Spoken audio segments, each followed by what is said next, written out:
Hello, দিনটা ছিল 13ই November, আমার ডেলিভারির আগের ঠিক রাত্রিবেলাটায়। আমরা দুজনে বসে ডিসকাস করছিলাম যে আর কয়েক ঘন্টা মাত্র, তারপরেই আমরা মা বাবা হয়ে যাব। যাই হোক, দিনটা মানে এই রাত্রিটুকুটা কাটতে ভীষণ সময় লাগছিল টেনশন আর ভয়ে। আর পরের দিন ঠিক সকালবেলা আমরা বেরিয়ে পড়েছিলাম আমার অ্যাডমিট হওয়ার জন্য।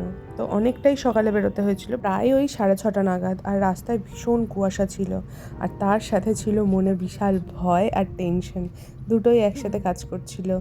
জানি না কিভাবে দিনটা আমি পার করেছি। গিয়েই তো প্রথমে সব ডকুমেন্টসগুলো ফিল আপ করা হয়েছে, তারপরে সবাই চলে আসে। কিন্তু ওটিতে ঢোকানোর সময় আমি জাস্ট আমার বরের সাথেই দেখা করতে পেরেছিলাম, কারণ একজন অ্যালাউ ছিল, বাকি সবাই নিচে ছিল। তারপরে নাকি সবাই চলে এসেছিলো দেখা করার জন্য।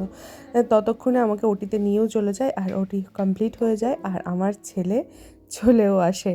তো ফাইনালি এই যে আমার ছেলে আর আমিও ভালোই আছি, দুজনেই ভালো আছি।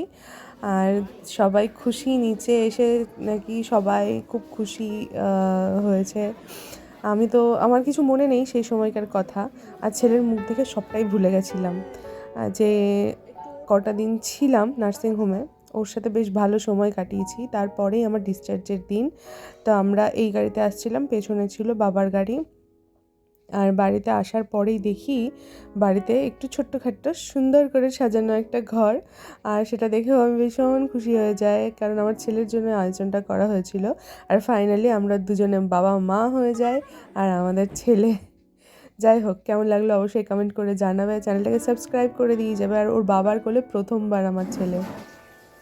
কেমন লাগছে ফার্স্ট এক্সপিরিয়েন্স বাচ্চাকে কোলে নিয়ে? প্রথম দিন প্রথমবারের জন্য কোলে নিলা। চশমাটা ঠিক করে তাকাও। হ্যাঁ, বলো এবার কেমন লাগছে? মনে হচ্ছে যে অন্য কারো বাচ্চা? আমি আমার পূর্বপুরুষদেরকে সবগুলাকে নিয়ে একা বসে আছি। উরি বাবা! মিক্স